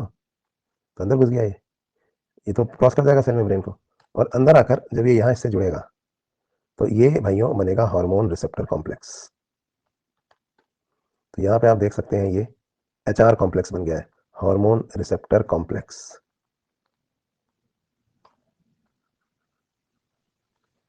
एक बार ये हार्मोन रिसेप्टर कॉम्प्लेक्स बन गया ना, तो ये रिसेप्टर कहाँ सेल के अंदर था, तो अब ये आगे की एक्टिविटी को बढ़ाएगा। हार्मोन रिसेप्टर कॉम्प्लेक्स बनने के बाद ये कॉम्प्लेक्स जो जेनेटिक मटेरियल है उसको इन्फ्लुएंस करेगा। और आपको पता है जब जेनेटिक मटेरियल इन्फ्लुएंस होता है, ट्रांसक्रिप्शन ट्रांसलेशन वगैरह पढ़ा था ना आपने, तो इसकी वजह से यहां से अब एक नया मैसेंजर आरएनए बन के बाहर आएगा। तो जो नया मैसेंजर आरएनए बाहर आएगा ना, इस मैसेंजर आरएनए को कौन पढ़ेगा? राइबोसोम। और राइबोसोम इस मैसेंजर आरएनए को पढ़ के जो भी इस मैसेंजर आरएनए का कोड होगा उस तरह का प्रोटीन यहाँ पे बनाएगा। तो ये प्रोटीन सिंथेसिस होगी, और प्रोटीन बनना ही वो हार्मोन इंड्यूस चेंज था। तो बेसिकली जो हार्मोन इंड्यूस चेंज है वो क्या है? कोई नए तरह के प्रोटीन बन रहे हैं और फिर उन प्रोटीनों को जो काम करना है वो करेंगे। तो इस तरह से ये हार्मोन इंड्यूस चेंज यहाँ पर होता है। देखिए पहला स्टेप स्टेरॉइड हार्मोन रिलीज हुआ, दूसरा स्टेप सीधा सेल मेम्ब्रेन को क्रॉस करके अंदर आके यहाँ पे HR कॉम्प्लेक्स बना रहा है, तीसरा जेनेटिक मटेरियल को इन्फ्लुएंस किया, चौथा उसकी वजह से मैसेंजर आरएनए बना और उसकी वजह से फिर नया प्रोटीन बना। तो ये मैकेनिज्म ऑफ एक्शन होता है स्टेरॉइड हार्मोन का। तो एनसीईआरटी में जैसे ये यहाँ पे वाटर सोल्यूबल हार्मोन में इन्होंने FSH के बारे में दिया था, ओवेरी की मेम्ब्रेन से अंदर रिसेप्टर यहाँ से अंदर आया। सेम चीज यहाँ दी हुई है, देखिए हार्मोन जो है वो आता है अंदर घुस रहा है, यहाँ से हार्मोन रिसेप्टर कॉम्प्लेक्स बना रहा है, हार्मोन रिसेप्टर कॉम्प्लेक्स अंदर जाके डीएनए को एक्टिवेट कर रहा है, मैसेंजर आरएनए बन रहा है, उसके वजह से नया प्रोटीन बन रहा है ना। अभी ये वाला डायग्राम दिखाता हूँ एनसीईआरटी में कैसे दिया है इन्होंने। पहले एनसीईआरटी का देखो, लिपिड सोल्यूबल हार्मोन के बारे में लिखा हुआ है इन्होंने, these interact with intracellular receptors, steroid hormone या आयोडोथायरोनिन हार्मोन इसका एग्जांपल है, और दे रेगुलेट द जीन एक्सप्रेशन या chromosomal function by interaction with hormone receptor complex with the genome. इसकी वजह से बायोकेमिकल एक्शन होता है जिसकी वजह से फिजियोलॉजिकल डेवलपमेंटल इफेक्ट आते हैं। इस बार इसका एग्जांपल लिया है ईस्ट्रोजन का, और ये देखिए ये है यूट्रस की सेल मेम्ब्रेन, न्यूक्लियस बस इन्होंने ऐसा बना दिया है यहाँ, थोड़ी इंक बचा ली है इन्होंने, अगर इसको पूरा गोल कर देते तो अच्छा लगता, हम कर लेते हैं। सपोज ये न्यूक्लियस है, अब थोड़ा समझ में अच्छा आ रहा है, तो हमने इसको पूरा कर दिया, अधूरा बनाया था इन्होंने। ये बाहर तो सेल मेम्ब्रेन है, तो आपने देखा कि जो हार्मोन होता है ये स्टेरॉइड हार्मोन है, तो ये सेल मेम्ब्रेन पर रुकता नहीं है और ये सेल मेम्ब्रेन से सीधा अंदर आ जाता है। और ये देखिए यहाँ पे इसने पहला स्टेप ये अंदर आया, दूसरा स्टेप इसने हार्मोन रिसेप्टर कॉम्प्लेक्स बनाया, तीसरा स्टेप देखिए इसने डीएनए या जीनोम को इन्फ्लुएंस किया, चौथा स्टेप इसकी वजह से फिजियोलॉजिकल रिस्पॉन्स आएगा बाहर निकलने के बाद, है ना, मैसेंजर आरएनए बनेगा और वो बाहर निकलेगा। इन्होंने ढंग से दिया नहीं है सारे स्टेप यहाँ, पर तीन तो समझ में आ रहे हैं यहाँ कैसे बनाया है इन्होंने। तो अपन ये मान लेते हैं कि ये न्यूक्लियस है, ऐसा न्यूक्लियस बनाना पड़ेगा हमें, क्योंकि ये चौथा स्टेप था मैसेंजर आरएनए के बाहर निकलने के बाद होगा ये पांचवा। ठीक है, तो यहाँ पे ना मेम्ब्रेन, ये देखो इंट्रासेलुलर रिसेप्टर है, मतलब सेल के अंदर रिसेप्टर भी देखो कैसा बनाया, एक लाइन खींच दी है, ये रिसेप्टर है, ये एक धागे जैसा, इंक कम लग रही है ना इसमें। तो ये डायग्राम थोड़ा सा मुश्किल है समझने में, लेकिन समझ में आ रहा होगा आपको, हमने थोड़ा इजी वे से समझ लिया था ये। तो हमने यहाँ पे mechanism of action of hormone पढ़ लिया है, हमने यहाँ पे स्टेरॉइड हार्मोन, प्रोटीन हार्मोन भी पढ़ लिया है और स्टेरॉइड हार्मोन भी पढ़ लिया है। यहाँ तक में कोई डाउट हो तो पूछो, नहीं तो हम आगे बढ़ेंगे फिर।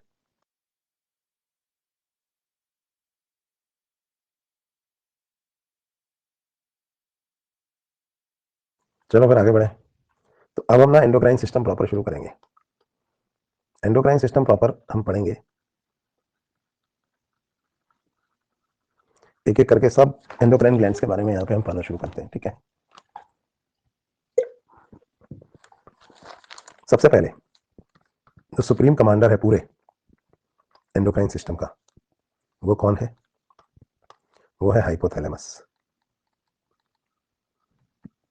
सबसे पहले इसके बारे में बात करेंगे।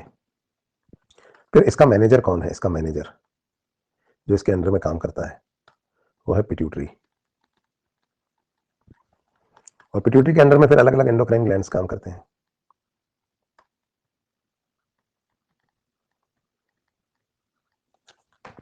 ठीक है, तो कुछ हार्मोन ऐसे हैं जो हार्मोन हाइपोथैलेमस पिट्यूटरी को रेगुलेट करने के लिए रिलीज करता है, बनते हाइपोथैलेमस में है और रेगुलेट करते हैं पिट्यूटरी को। सपोज ये है anterior lobe of pituitary, pituitary के भी दो लोब होते हैं, और एक होता है पोस्टीरियर पिट्यूटरी। तो हाइपोथैलेमस से पिट्यूटरी को रेगुलेट करने वाले हार्मोन दो तरह के होते हैं, एक होते हैं रिलीजिंग हार्मोन जो पिट्यूटरी को पॉजिटिव स्टिमुलेशन देते हैं, दूसरे होते हैं इनहिबिटरी हार्मोन जो पिट्यूटरी को नेगेटिव स्टिमुलेशन देते हैं।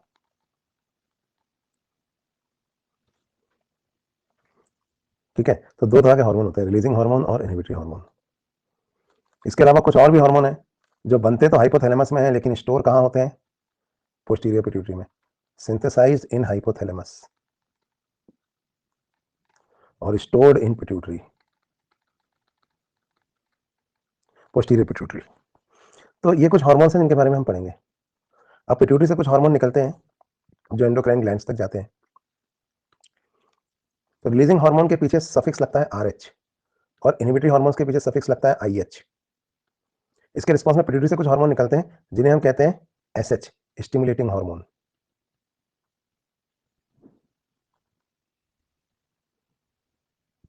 जिसके रिस्पॉन्स में फिर एंडोक्राइन ग्लैंड से H रिलीज होता है, H मतलब हार्मोन।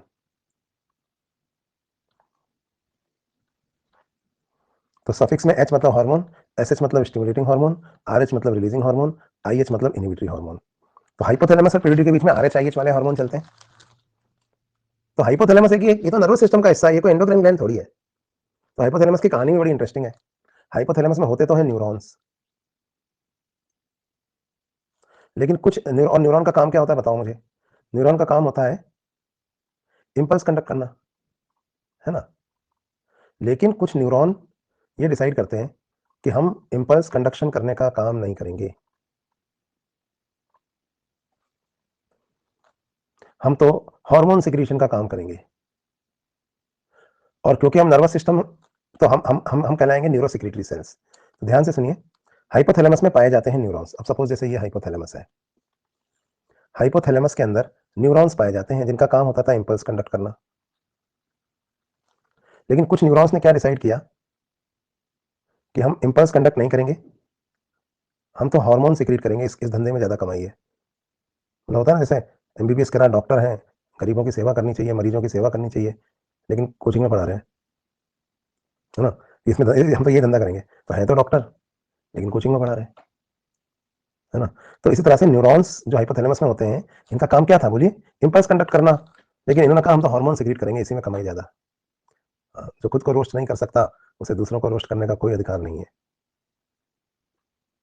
ना। गद्दारी कर रहे तो यहाँ पे ये और ये पता क्या कह रहा है, न्यूरो सिक्रीटरी सेल्स, और ये खुद को कहने लग गए हैं न्यूरो सिक्रीटरी सेल्स। और ये न्यूरो सिक्रीटरी सेल्स जो हार्मोन सिक्रीट करते हैं, ये कहते हैं हमारे हार्मोन अलग हैं, और हमारे हार्मोन कहलाएंगे न्यूरो हार्मोन्स। और न्यूरो हार्मोन्स हमेशा कैसे होते हैं, प्रोटीनेशियस, यानी प्रोटीन हार्मोन होते हैं हमेशा। ठीक है, तो न्यूरो सिक्रीटरी सेल्स जिन न्यूरो हार्मोन्स को सिक्रीट करते हैं वो प्रोटीनेशियस होते हैं। ठीक है, तो हाइपोथैलेमस के नीचे पिट्यूटरी है। अब पिट्यूटरी की बड़ी इंटरेस्टिंग कहानी है। पिट्यूटरी ऐसे रखा हुआ है हाइपोथैलेमस के नीचे, थोड़ा टेढ़ा, दिखाता हूं कैसे।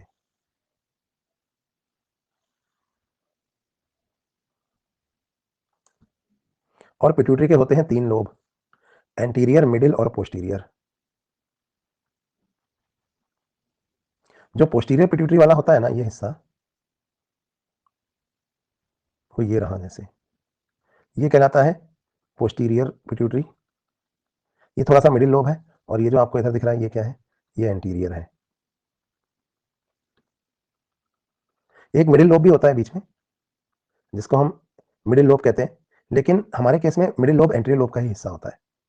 अब आप अगर डिस्टेंस नापोगे ना, टेढ़ा रखा हुआ है ना ये, तो आपको पता चलेगा कि एंटीरियर लोब जो है ना ये ज्यादा दूर है, पोस्टीरियर लोब जो है हाइपोथैलेमस के करीब है। बोलो करीब है या नहीं, ये ज्यादा दूर है। ये डिस्टेंस देखो आप, ज्यादा है, ये डिस्टेंस देखो कम है।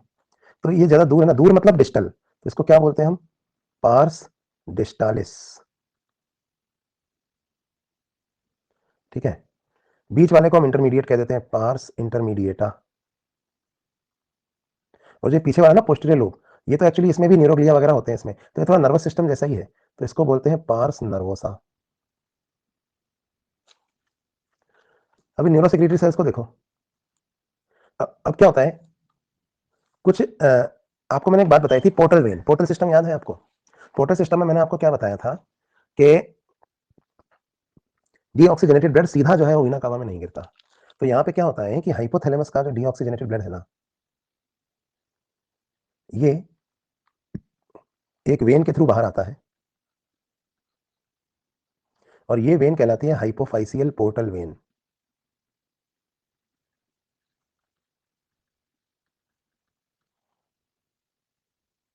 ठीक है। हाइपोथैलेमस और पिट्यूटरी वैसे ना यहाँ पे इनफंडिबुलम के थ्रू जुड़े हुए होते हैं। यहाँ पे एक चीज होती है इनफंडिबुलम, जो इनको जोड़ती है। आपको मैं इनफंडिबुलम दिखाता हूँ। वैसे हमने ना थोड़े दिनों पहले जब नर्वस सिस्टम पढ़ा था ना, तो इनफंडिबुलम देखा था। इस तरह से एक चीज होती है इनफंडिबुलम, जो इनको जोड़ती है। दिखाता हूँ, देखो, रुको।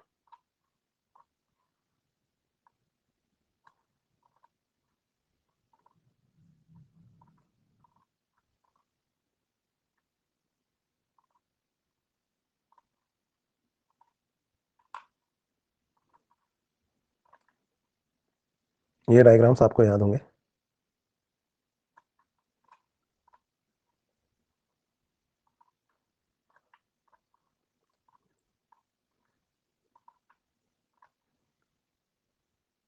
ये देखिए, तो ये ऊपर वाला हिस्सा हाइपोथैलेमस है। यहाँ ये जो आपको दिख रहा है, ये एंटीरियर लोब है, ये पोस्टीरियर लोब है,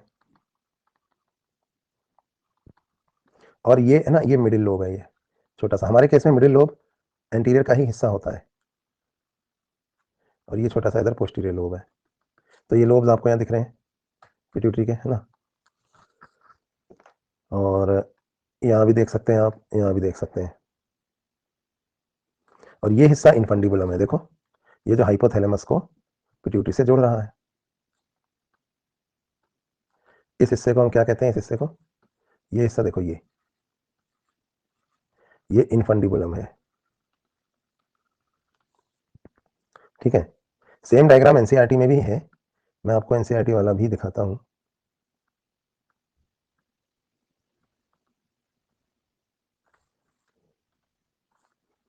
ये देखो, ये एनसीईआरटी वाला।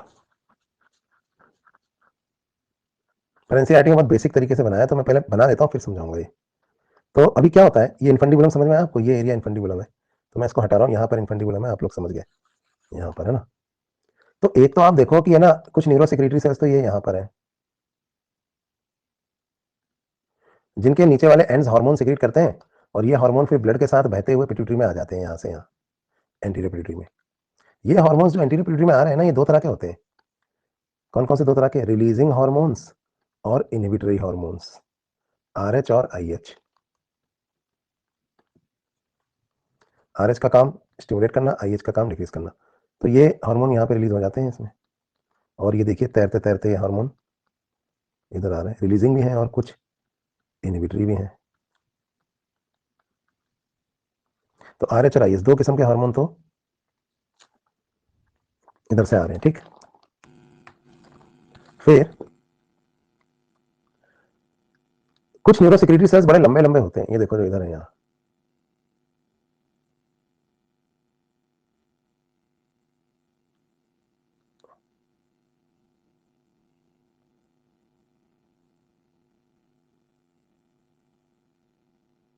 और ये ना, ये क्या कर रहे हैं, ये डायरेक्ट अपने हार्मोन्स को यहां तक लेके आ रहे हैं, इधर तक, पोस्टीरियर पिट्यूटरी तक, और इनको यहीं पे स्टोर कर देते हैं। ये जहां पे इनमें हार्मोन, और ये कौन से दो हार्मोन है पता है आपको? ये है ऑक्सीटोसिन और वैसोप्रेसिन। ये दो हार्मोन ना यहाँ स्टोर होते हैं पोस्टीरियर पिट्यूटरी में। यहाँ पर बहुत सारे न्यूरोग्लियल सेल्स हैं जो यहाँ पैकिंग कर रहे हैं। इन न्यूरोग्लियल सेल्स को हम पिट्यूसाइट्स बोलते हैं। और ये जो एक्सॉन टर्मिनल है, जो हार्मोन यहाँ पे स्टोर कर रहे हैं ऑक्सीटोसिन या वैसोप्रेसिन,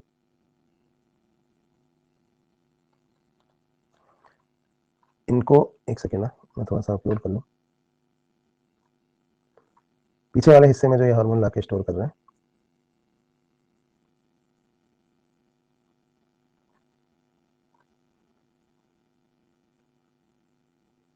अपने एक्सॉन टर्मिनल्स में, ये हेरिंग बॉडीज कहलाती हैं इनके, जहाँ पे हार्मोन स्टोर होता है।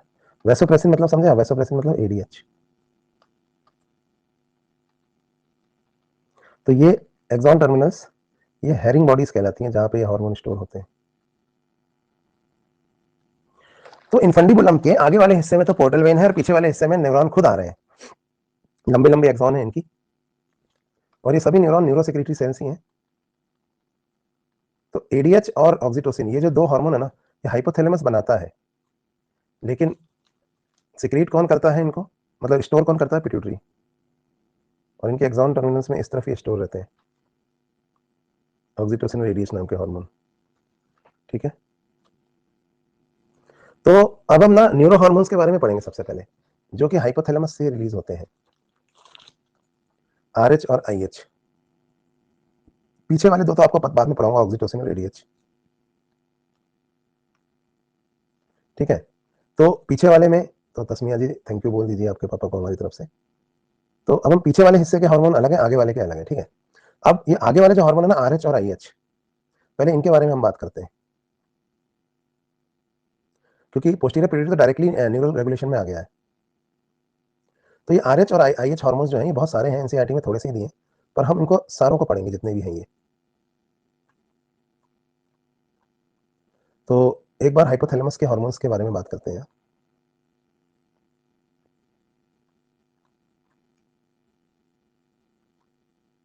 और ये टोटल ना 9 हार्मोन्स ही हैं जो आगे वाले हिस्से में है।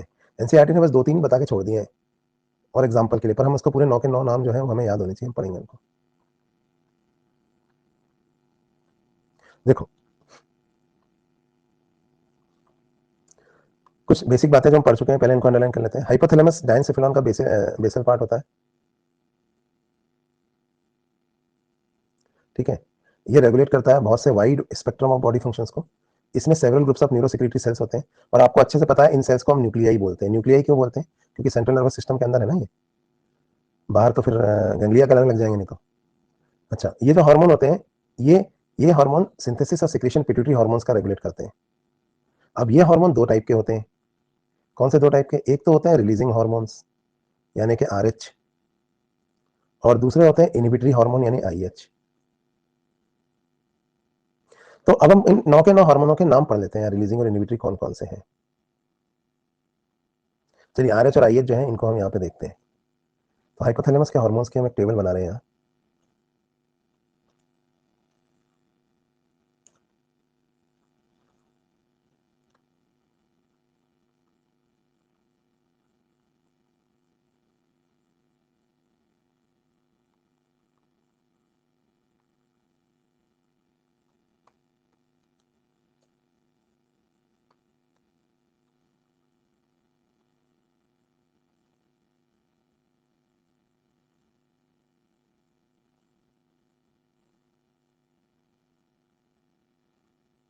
देखो, जैसे जो हार्मोन्स हैं, सभी हार्मोनों का आईएच वैसा जरूरी नहीं है, पर हाँ, अब जैसे दो हार्मोन है, ग्रोथ हार्मोन रिलीजिंग हार्मोन और ग्रोथ हार्मोन इनहिबिटरी हार्मोन।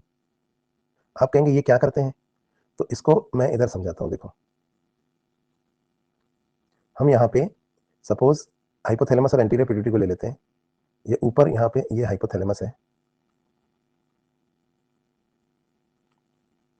और नीचे ये यहाँ पे सपोज एंटीरियर पिट्यूटरी है।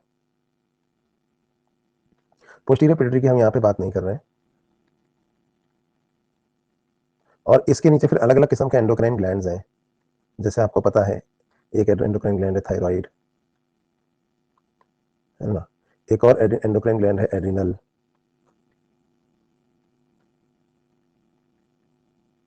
फिर कुछ और एंडोक्राइन ग्लैंड्स होते हैं हमारे गोनैड्स, टेस्टीज या ओवेरी, मेल या फीमेल में। ठीक है, तो हाइपोथैलेमस से कौन कौन से हार्मोन्स, जैसे पिट्यूटरी से ना एक हार्मोन निकलता है ग्रोथ हार्मोन, और जो ग्रोथ हार्मोन निकलता है ना पिट्यूटरी से, ये डायरेक्टली सेल्स पे एक्ट करता है, और इससे ये क्या करवाता है, ये ग्रोथ करवाता है। ठीक है, इधर ग्रोथ हार्मोन कितना सिक्रीट होगा, ये इस बात पे डिपेंड करता है कि ग्रोथ हार्मोन रिलीजिंग हार्मोन और ग्रोथ हार्मोन इनहिबिटरी हार्मोन ये कितने कितने रिलीज हो रहे हैं। एक्सेलरेटर और ब्रेक, दो चीजें होती ना गाड़ी में, तो ये देखिए एक्सेलरेटर और ये देखिए brake. Growth hormone releasing hormone GHRH और growth hormone inhibitory hormone GHIH, दोनों का बैलेंस ये तय करेगा कि ग्रोथ हार्मोन कितना रिलीज होगा। तो जीएचआईएच जो है वो ग्रोथ हार्मोन की रिलीज को रोकने के लिए होता है, जीएचआरएच जो है वो ग्रोथ हार्मोन की रिलीज को इंक्रीज करने के लिए होता है। पर ग्रोथ हार्मोन कितना रिलीज होगा ये इन दोनों का नेट रिजल्टेंट डिसाइड करेगा। बात समझ में आई? तो एक बढ़ाने वाला और एक घटाने वाला। और भी तो ऐसे ही और भी हैं। तो मैं यहाँ पे एक पूरी लिस्ट इसकी दिखा रहा हूँ। जैसे एक हार्मोन होता है प्रोलैक्टिन, पिट्यूटरी से एक हार्मोन रिलीज होता है प्रोलैक्टिन। आप कहेंगे इसका काम क्या होता है? तो पिट्यूटरी से जो प्रोलैक्टिन हार्मोन रिलीज होता है ना, ये मिल्क के सिंथेसिस के लिए काम आता है। फीमेल में मिल्क सिंथेसिस इसी से होगा।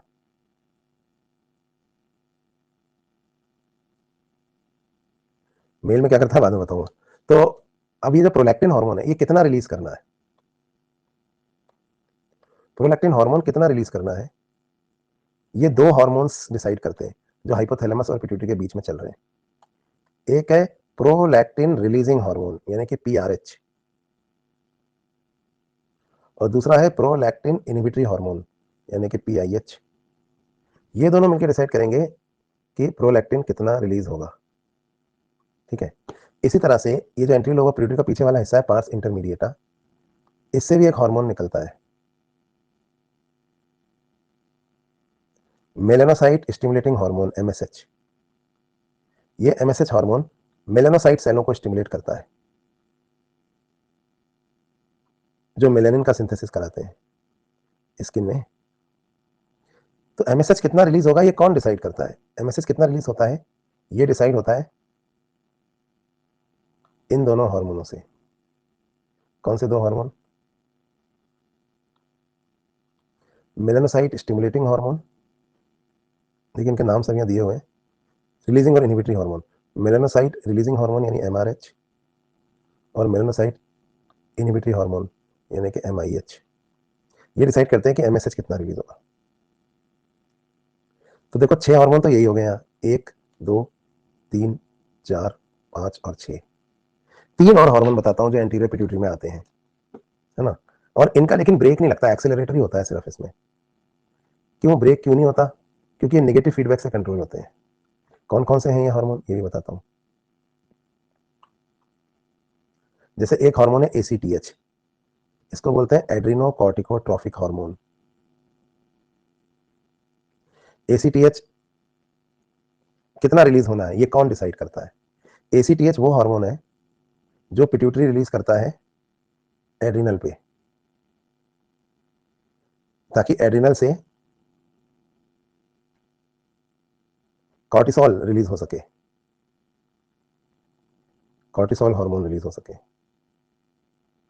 तो एसीटीएच कितना रिलीज होगा ये पता है कौन डिसाइड करता है? ये डिसाइड करता है एआरएच। एआरएच का कोई आईएच नहीं है इसे रोकने वाला।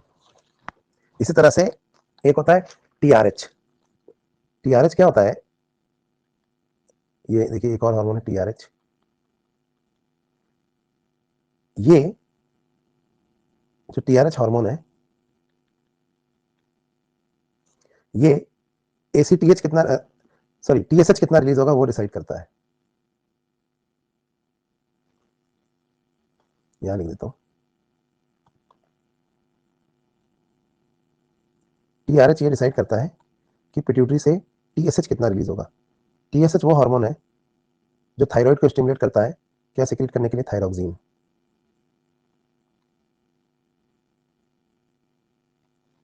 ठीक है। इसी तरीके से एक और यहां पे अगर हम देखें एक और हार्मोन लास्ट जीएनआरएच। तो जीएनआरएच जो होता है ये भी यहीं से रिलीज होता है पिट्यूटरी से। ये भी पॉजिटिव है, इसका भी नेगेटिव नहीं है। और ये पिट्यूटरी को स्टिमुलेट करता है ताकि पिट्यूटरी से एलएच या एफएसएच कितने रिलीज हो वो डिसाइड हो। एलएच और एफएसएच जो होते हैं ना ये फिर गोनाइड पे जब गिरते हैं टेस्टिस या ओवेरी पे, तो उसकी वजह से टेस्टिस या ओवेरी से मेल है या फीमेल है उसके हिसाब से ईस्ट्रोजन या टेस्टोस्टेरोन रिलीज होता है, प्रोजेस्टेरोन भी है। तो ये सब हार्मोन है। तो कुल मिला के 9 न्यूरो हार्मोन्स हो गए। इस डायग्राम को अगर आप देखोगे तो इसमें 9 न्यूरो हार्मोन्स हैं। अब इसमें से 3 का तो एक्सेलरेटर और ब्रेक दोनों है। अच्छा, दो जो है वो पोस्टीरियर पिट्यूटरी में जा रहे हैं, उनको तो मैंने बताया ही नहीं है यहाँ, क्योंकि वो बनते कहाँ हैं, बनते हैं वो हाइपोथैलेमस में, और स्टोर कहाँ होते हैं, पोस्टीरियर पिट्यूटरी में। एडीएच और ऑक्सीटोसिन, इनका एक किडनी में काम करता है और एक यूट्रस में। तो यहाँ पे इतना सारा जो कचरा हो रहा है, इसको अपन टेबल बना के लिख लेते हैं तो ईजी हो जाएगा। तो हाइपोथैलेमस से निकलने वाले हार्मोन्स, पीछे के दो हार्मोन छोड़ दो, एडीएच और ऑक्सीटोसिन, आगे के लोब पे जो एक्ट कर रहे हैं उनको हम देख लेते हैं। तो देखिए, एक तो है ग्रोथ हार्मोन रिलीजिंग हार्मोन, फिर उसका अपोजिट है ग्रोथ हार्मोन इनहिबिटरी हार्मोन, दूसरा है प्रोलैक्टिन रिलीजिंग हार्मोन और उसका अपोजिट प्रोलैक्टिन इनहिबिटरी हार्मोन, तीसरा है मेलानोसाइट स्टिमुलेटिंग हार्मोन, इधर है मेलानोसाइट इनहिबिटरी हार्मोन। इसके अलावा तीन हार्मोन ऐसे हैं जिनका ब्रेक नहीं है, मतलब जो पेयर में नहीं है। ये तो पेयर में है, कपल है ये, एक पॉजिटिव एक नेगेटिव, एक आगे बढ़ रहा है और एक पीछे घसीट रही है उसको, तो ये तो पेयर में है, ये हमेशा आगे बढ़ाएगा और ये उसको हमेशा पीछे खींचे। लेकिन तीन सिंगल भी हैं जिनका कोई इनहिबिटरी हार्मोन नहीं है। ये कौन कौन से हैं? एक है टीआरएच, एक है जीएनआरएच, है ना, देखिए यहाँ पे लिखे हुए थे ना, वही है। टीआरएच हो गया, जीएनआरएच हो गया, प्रोलैक्टिन रिलीजिंग हार्मोन, तो सॉरी यहाँ पे देखिए टीआरएच, जीएनआरएच और एआरएच। अब ये तीनों का फिर ब्रेक नहीं है, ये सिंगल है, तो ये फिर अगर ज्यादा रिलीज हो जाएंगे तो कैसे कंट्रोल में आएंगे?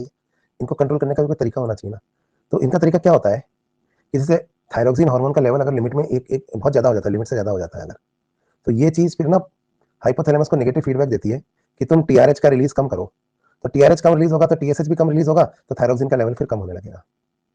इसी तरह से टेस्टोस्टेरोन का लेवल अगर ब्लड में बहुत बढ़ जाए तो ये हाइपोथैलेमस को नेगेटिव फीडबैक देता है, तो हाइपोथैलेमस से जीएनआरएच का रिलीज कम होता है, तो एलएचएफएसएच का रिलीज भी कम हो जाता है। तो ये तीन हार्मोन ना नेगेटिव फीडबैक से काम करते हैं, इनके ब्रेक नहीं है। जब जो अल्टीमेटली, ये तो दादाजी है ना, फिर ये पिताजी है और फिर ये बच्चे हैं। दादाजी कौन है? आरएच और आईएच। पिताजी कौन है? ये एसएच एसीटी, ब्लू वाले, हरे लाल वाले दादा दादी हैं, ब्लू वाले कौन है? ब्लू वाले पिताजी हैं और व्हाइट वाले बच्चे हैं। तो बच्चे, तो तीन हार्मोन ऐसे हैं जो बच्चे अगर ज्यादा शैतानी कर रहे हैं सीधा नेगेटिव फीडबैक से कंट्रोल होते हैं, और बाकियों को दादियां कंट्रोल कर रही है, दादा बढ़ा रहे हैं दादी घटा रही है ना। तो ये यहाँ पे ये 9 हार्मोन है। तो ये 9 हार्मोन जो एंटीरियर पिट्यूटरी पे आ रहे हैं, तीन तो इसमें से पेयर में, जीएचआरएच, पीआरएच, एमएसएच, फिर तीन अनपेयर्ड है, इनका कोई नेगेटिव नहीं है। तो टोटल कितने हो गए ना, 1 2 3 4 5 6 7 8 9 ये हो गए, और दो और है जो पोस्टीरियर पिट्यूटरी में जा रहे हैं, कौन कौन से? एडीएच और ऑक्सीटोसिन। तो 11 न्यूरो हार्मोन्स होते हैं टोटल, इसका मतलब है ना, 11 न्यूरो हार्मोन्स। अब जीएचआरएच, पीआरएच, एमएसएच, इनके कुछ और दूसरे नाम भी हैं जो मैं आपको बता दूं। ये नाम तो सिंप्लीफाइड नाम है समझाने के लिए, जैसे एड्रिनो कॉर्टिकोट्रॉपिक रिलीजिंग हार्मोन, एआरएच, और है ना, ये तो नाम सही है। दूसरा नाम देखिए टीआरएच, ये भी सही है। ग्रोथ हार्मोन को हम एसआरएच भी कहते हैं, सोमेटोट्रॉपिक रिलीजिंग हार्मोन, और ग्रोथ इनहिबिटरी हार्मोन को हम सोमेटोस्टेनिन भी कहते हैं। तो एसआरएच और एसएस ये इनके नाम है, मतलब ग्रोथ हार्मोन रिलीजिंग हार्मोन को हम एसआरएच भी कहेंगे और ग्रोथ हार्मोन इनहिबिटरी हार्मोन को हम एसएस भी कहते हैं, सोमेटोस्टेनिन। ठीक है, ये नाम आपको याद रखने हैं। फिर बाकी नाम तो एज इट इज है, सारे सब समझ में आएंगे। तो टोटल ये 11 हो गए, 9+2, है ना। तो ये, अरे यार समय समाप्त हो गया, पता भी नहीं चल रहा, 2 घंटे हो गए। तो हम हाइपोथैलेमस के हार्मोन्स के बारे में यहाँ पे हमने अभी तक पढ़ा है।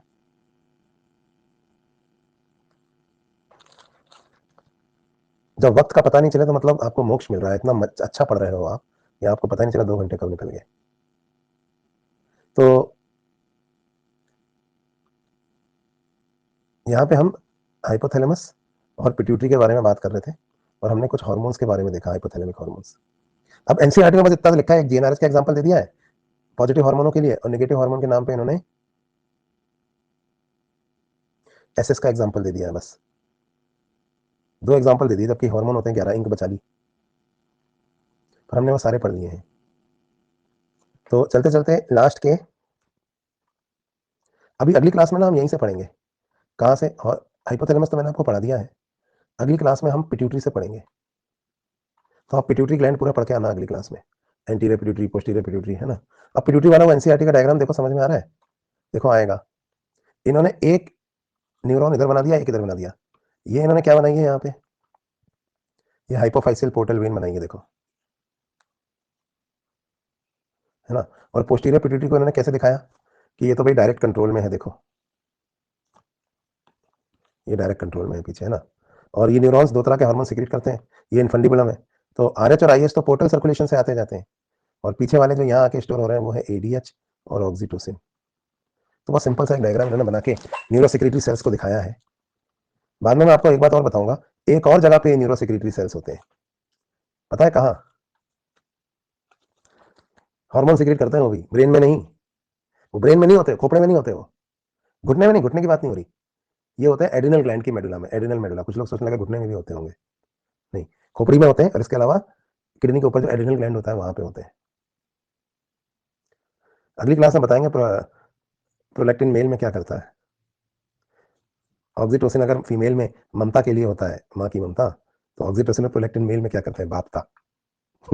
अच्छा चलो अगली क्लास में समझेंगे इसको। फिलहाल मैंने डाउट्स खोल दिए, रेज हैंड खोल दिए, 5 मिनट में और आपके साथ हूँ। इन 5 मिनट में अगर आप कुछ पूछना चाहें तो पूछ सकते हैं, फिर मैं क्लास बंद कर दूंगा। जिन्हें डाउट नहीं है वो जा सकते हैं।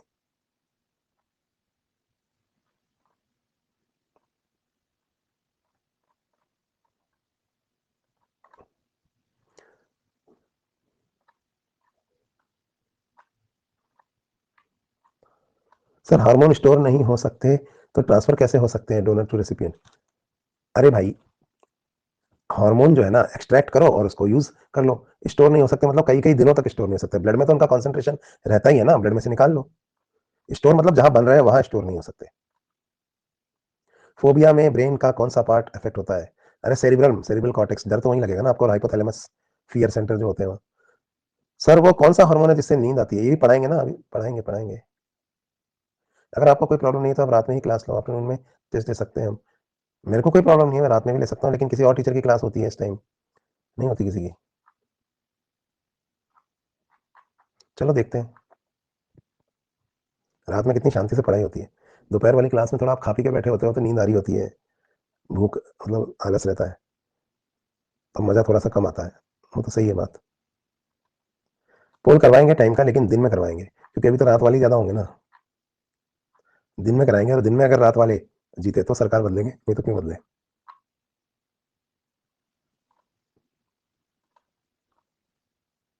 कुछ लोगों को रात को नींद आ रही है। भाई क्वेश्चन पूछो, रेज योर हैंड अगर कोई डाउट है तो।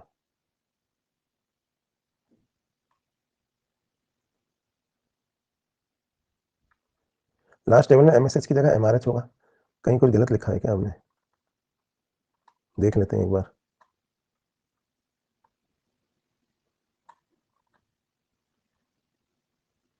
सही तो लिखा है। अच्छा इस टेबल में, हाँ इस टेबल में ये गलत लिख गया, यह एमआरएच आएगा।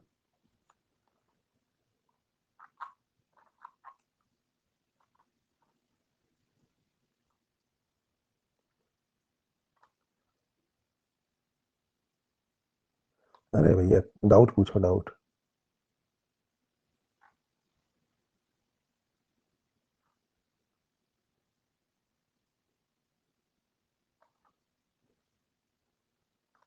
दिव्यांशु, एनेस्थीसिया को स्पाइनल नर्व में नहीं देते, स्पाइनल कॉर्ड